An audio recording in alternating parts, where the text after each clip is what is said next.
Yo, what's up? This is my YouTube page. Leave a comment, write a review, ask a question. I will write you back. A lot of the times, I will write you back.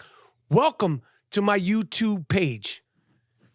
And here we are breaking down the rest of 2022. We're heading into the final stretch here, November. How do you think the year has been going so far? How do you think? As far as this breakdown? Just everything that's been happening in 2022. Would you say this has been a good year? Or would you? I think that if you're healthy, if you're prosperous, even if you're not as prosperous as you want to be, it's a good year. It's not as bad as 2020. Let's be real. No, 2020 was 2020 was nuts. Probably the craziest year you and I have, and I'm sure the majority of the people have ever lived in our lifetime. There'll be movies, there'll be 6-part documentaries just about 2020. 100%. 2020 was insane. Insane. They had you in your house with the goggles and masks and gloves. We went into Target with goggles on. Yeah. Like I had some kind of gas mask. You had a gas mask and goggles underneath the gas mask, I think. They were ready to kick you out. That was scary. I didn't want to be around you. You took it to a whole other level. You were scared too. Of course I was. We were spraying Lysol in the middle of Starbucks, and then I had a panic attack, and I went to the hospital after that. I was in the hospital for like 8 hours. They were like, "What's wrong?" I was like, "I'm having an anxiety attack." Like, what did you do? Like, I was just with Michael Rapaport. Yeah, like, that was it. You're the third person. Yes, you induce anxiety and panic. November 2022, Tom Brady gets divorced from Giselle Bundchen. Bundchen? I don't know. Bundchen? God, why didn't she take his last name? Because she's Giselle last name. Bunchkin Brady. Yeah, it sounds Bunchkin Brady, right? It's too much. It is too much.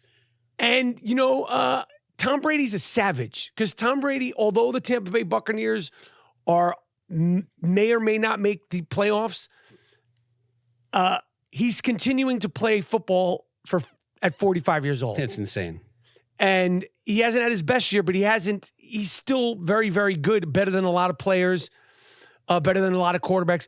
I just can't imagine he's always unhappy when he's losing, but there's got to be like added just orneriness with Tom Brady going through a divorce. How can you, and playing NFL football. Maybe it's fueling him. Maybe it'd be fueling if they were winning. Yeah, that's true. Do you think that Tom Brady could do a 6-minute plank, by the way? That's a good question. Do I think Tom Brady I don't think Tom Brady, if he's not planking, he could just drop down and do a 6-minute plank. If you ain't planking, I don't think you could just drop down and do a 6-minute plank. I think you have to work your way up to that. So, no, I don't think Tom Brady can do a 6-minute plank. Then, of course, I had a fantastic go at it on ABC's Wheel of Fortune, Celebrity Wheel of Fortune. I got the popcorn out. I watched that. That was so much fun to watch. And they screwed you over. You got robbed on the Tiffany Haddish question. What'd you say? I said it was eating horseradish with Tiffany Haddish. And I said eating horseradish with my girl Tiffany Haddish. And that they hit the buzzer. This is charity. This is for charity. Toys for Tots. And they're going to like I'm trying to give toys for tots. Right. And you won't let that through, Pistol Pat Sajak? Really? Excuse me. Really? Yeah. And then I went to the UFC at the Garden, which was awesome. I was jealous about that. You had a run. Weren't you at the Garden and you were somewhere else that week too, like a day before you were at some game, I don't know, but it was fun. And then of course in November, it seems like a while ago, I had the rant heard round the world when 21 Savage put out a record with Drake, and during an interview or something, 21 Savage, before he corrected himself, before they did a song together, said that Nas ain't relevant. And I went super duper quadruper viral, going off on 21 Savage. Speaking of viral, yeah, what are we going to do about social media 2022? Just because the social media has been, you're talking about specifically your Instagram. Or shadow banning. Shadow banning. Instagram's adding notes to everyone's We DMs. don't want the notes. We don't want it. Adam Mossesseri. It's too much. We hate it. Adam, it's too much. You're doing too much. Come up with a new platform. We don't need notes. We don't need reels. We don't like the post. You can only post pictures, but just stick We with just want our followers to see our posts. I mean, that's it. We're putting out gold. Adam what's his name? Massaseri. I mean, You know who he reminds me? Remember the Blues Clues dude? yeah, he's kind of like Steve from. He's Blue's like, hi, I'm Adam. Yeah, yeah, City. What about the shadow banning? Clues. Yeah. Acknowledge the shadow banning that's going on. Because Elon Musk, Elon Musk, they're doing a thing on Twitter where if you're shadow banned or you're yeah.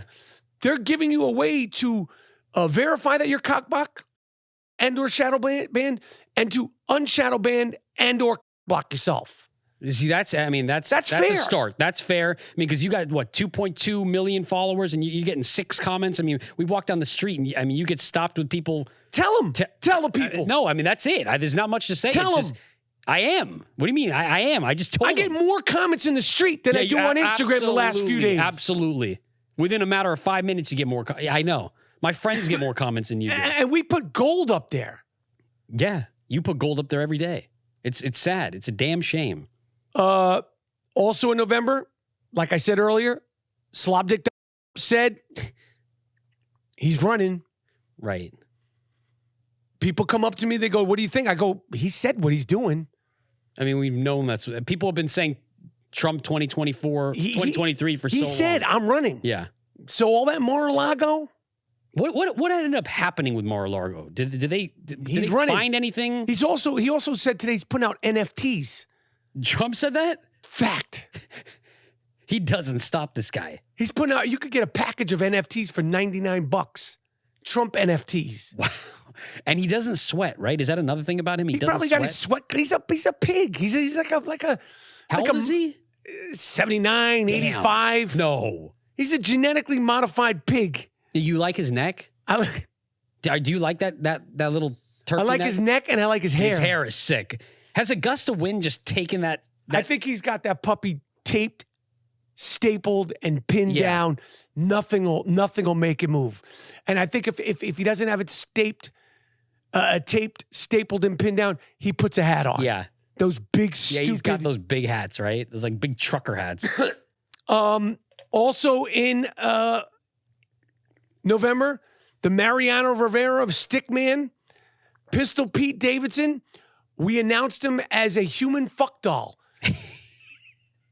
During November, Pistol Pete Davidson showed up courtside at the Madison Square Garden at the Knicks game in pajamas with Emily Ratajkowski, and he's like on Hugh Hefner shit now. He's just like showing up to games in pajamas. He's like, I'm just gonna wear this now. I'm good. Like they all just come to me. I don't have to try anymore. He's on that Hugh Hefner shit. Absolutely. Absolutely. And he seems like a nice guy. And he's not, I can't say he's known for his comedy. I mean, like his special was very mediocre. He was okay on SNL, but he's just become that dude. He's like famous for being like the Warren Beatty of his generation. A human fuck doll. I like the way you put it. And then we had Thanksgiving. We started the rebrandification of Michael Rapaport, which we don't know where that's going to end. That lasted, like I said, I called that too. I think the rebrandification of Michael Rapaport lasted all of 2 days. I don't even know if it lasted a day. I didn't see any puppy videos. I didn't see any I'm trying, birthdays. man. I know you're not trying hard enough, actually. I'm trying. And then in December, the Twitter files got released with Hunter Biden's laptop. Again, Hunter Biden's laptop in Mar-a-Lago, it's like a big nothing burger. Right. We know Hunter Biden's a crackhead. Okay. Right. We know he's corrupt. What are you going to do about it? If you ain't going to do anything about it, let's shut up. I mean, you can't fault the guy for he's got a problem. He's got addiction issues. So, okay. He got a problem. He likes crack. A lot of people, okay. You know, some people It's like not a choice. It was a choice for him to do it for the first time, but now he's got an addiction. It's hard to get out of that. Yeah, people felt sympathetic to Samuel Jackson in Jungle Fever. Okay. Gator, he did the Gator dance. Yeah. But Hunter Biden, they don't want to let him get a 30-day program. Let me see that Gator dance again. I like that. Then, of course, I was anointed that a rabbi in Miami told me that I was his rabbi. That's wild.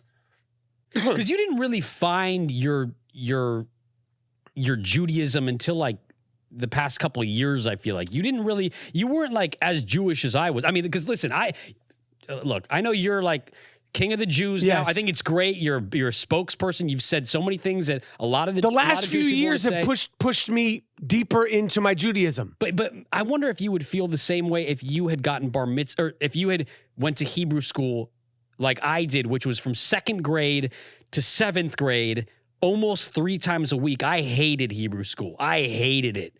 I've always had feelings, thoughts, and connection to being Jewish. I still don't know how to totally identify and articulate them, but it's something that's always been part of me. And I think with this, as you get older, as you have kids, married, divorced, and things go on in the world, it's made me get closer. And I have ways to go to get closer to understanding and defining what being a Jewish man is for me. And I think it'll be something that I continue to do. You will. You should go on Birthright. I wonder if they allow, I don't know if they allow 52, my man. I'm 52, my man. I ain't 55, 52, motherfucker. 54. Fuck is you one saying? Of those random numbers, you know what I mean? I know you're not 55. I thought it was 52, my man. 52. Absolutely. Fuck is you saying? Absolutely. 52. I'm not sure they allow 52-year-olds on Birthright, but you'd get a lot out of that trip. I went on Birthright, and I think it would be great for you. Okay. Well, I'm thinking about doing that. Okay.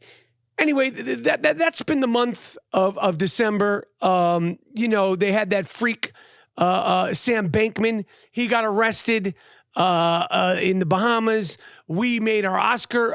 We've talked about films. We've done it all in 2022. I did see a film yesterday. Oh, yeah. What did you see? I just want to say, because this is a big Oscar contender. People have been hyping this movie up for so long. Brendan Fraser, The Whale, directed by Darren Aronofsky. What did you think of it? I've been looking forward to seeing this movie. Everyone's saying Brendan Fraser, best actor. I thought the movie was terrible. I thought it was terrible. I thought it was going to be like, okay, it might be like, it's not getting great reviews, and I'll give it the benefit of the doubt. I thought the movie was terrible. Wow. And Brendan Fraser did a good job.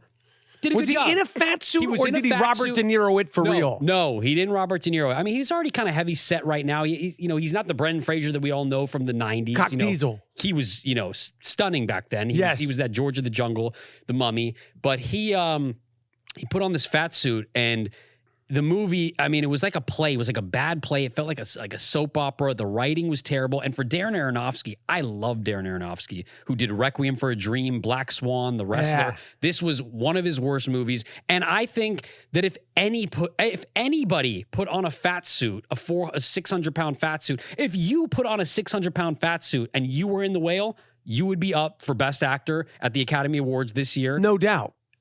100%. How would you compare the movie The Whale versus a great episode of My 600-Pound Life? No comparison. I felt so much more emotion and connection to an episode of 600. Forget The Whale. Don't watch The Whale. Put on an episode of 600-Pound Life, because the caretakers are, we've talked about it. They're squeegeeing. They're the real MVPs. And to quote the great Kevin Durant. Yes, and the people who are 600 pounds are so mean to their caretakers. It's hard to have sympathy for them because they're so mean to the people that are washing them. I mean, I've seen, they have to get up, they have to get out on the porch and hose them down. Like it's like a farm out. It's sad. I mean, it is sad. Yes. But they're very mean to their caretakers. Yes. And I've shed a tear during 600-Pound Life. And you shed nothing during The Whale. No. All right. Well, we're going to see how the Oscars goes. Obviously, we know what happened at the Oscars last year. Yeah. That's it. 2022, the year in the rear view, the year in review. Part 2. Came, saw, disrupted. Came, saw, disrupted. Thank you for rocking with the I Am Rapaport Stereo Podcast all 2022. Yo, I appreciate you watching. Leave a comment, write a review, ask a question, and I will do my best to get back to you. I appreciate you watching this on my YouTube page.